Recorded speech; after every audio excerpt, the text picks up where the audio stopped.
Arsenal deservedly beat Bayern Munich 3-1 to win a table-topping European match last night. Top of the Premier League by 6 points. Top of the Champions League by 3. Least goals conceded in the Premier League, 6. Least goals conceded in the Champions League, just the one that we saw you concede last night. Life is good.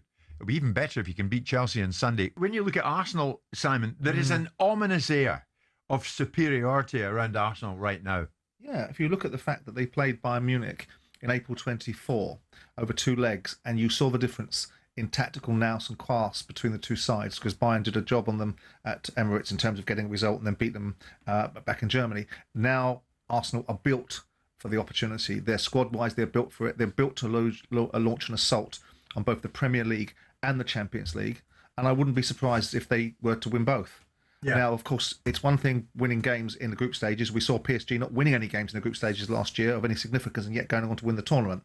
It's another thing getting into the knockout stages and playing against a Madrid or playing against the Bayern Munich or playing against a PSG in a knockout game rather than in the group stage. Yeah. But what you've got is an Arsenal side that are built for the challenges that are ahead of them. And they are now in a position where they're in the box seat to win the Premier League. They're in the box seat to be very, very competitive and perhaps go all the way in the Champions League because they've got the squad. Look at the quality they've got out there. You bring on Madueke, comes on. Look at him. He's a top player. Yeah. I mean, we're getting to the territory almost, Sean, that Arsenal beat you in the tunnel. It's one of those, this air of invincibility that they seem to have right now. And Arteta, well, that hasn't gone unnoticed on him. He's absolutely loving it. I have to praise our players because I think they had an incredible match against, in my opinion, the best team in Europe. And individually, we were immense to resolve all the challenges that these teams brings to the table. And after, yes, they know how hard we work to prepare for every single game. We know that the margins are super small. We started the week really well against the Spurs, winning here at home. Today is another massive victory, but that's it. Now go to home, have a nice dinner, and tomorrow morning we start to prepare Stamford Bridge. So Arteta's loving life at the moment. You wouldn't have rated Bayern Munich as one of the top sides, if not the top side in Europe. Of course I rate them as one of the top side in Europe. I think it's debatable whether they're the best side in Europe. I think we can still lay claim to PSG potentially being that. talkSPORT's chief football correspondent, Alex Crook, joins us live because, Alex, life ain't so good for Liverpool. Life very definitely not good for Arne Slot because Liverpool now, in their worst run since relegation in 1953-1954, they are 13th in the Champions League, 12th in the Premier League, 9 defeats in 12. What are you hearing from inside Liverpool?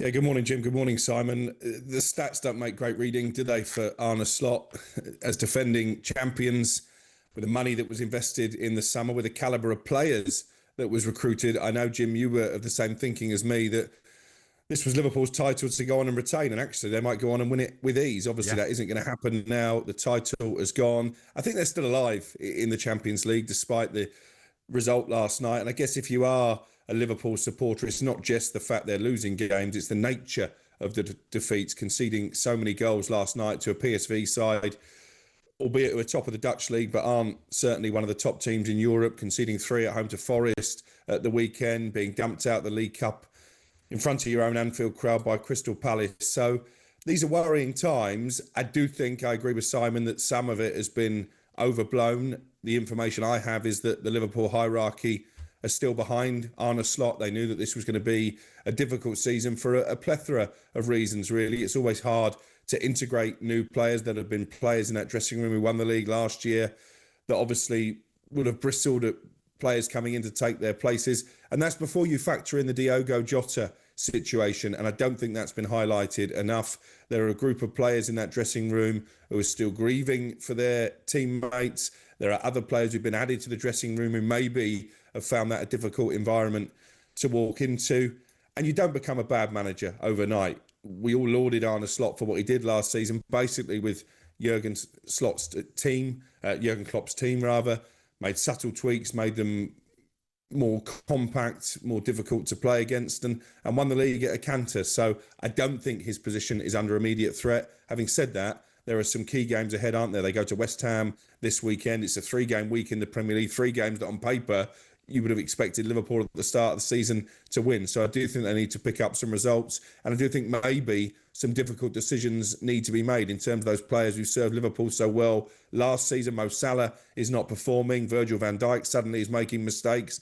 The issue they've got when it comes to Van Dijk, they're not blessed with options at the centre of defence. But I do think that the manager needs to make some big calls in terms of personnel. So, Simon, you hear it there for Alex. Is that virtually what you expected? Life as normal as it can be inside the club? Where he has to answer questions is, he went with Salah, he went with Canati, and he went with Kirkes.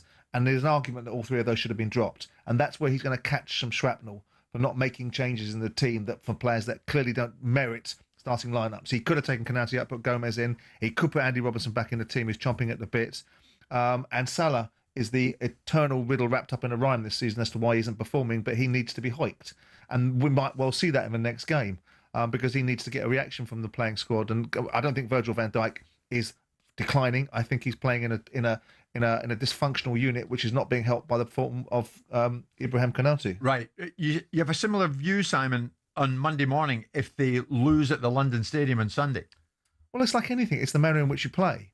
I mean, if West Ham play out of their skins and Liverpool are solid and ultimately are resolute and try to shut the door about conceding goals and get a 95th minute penalty against them, you answer the question then, don't you, based upon performance. Fair enough.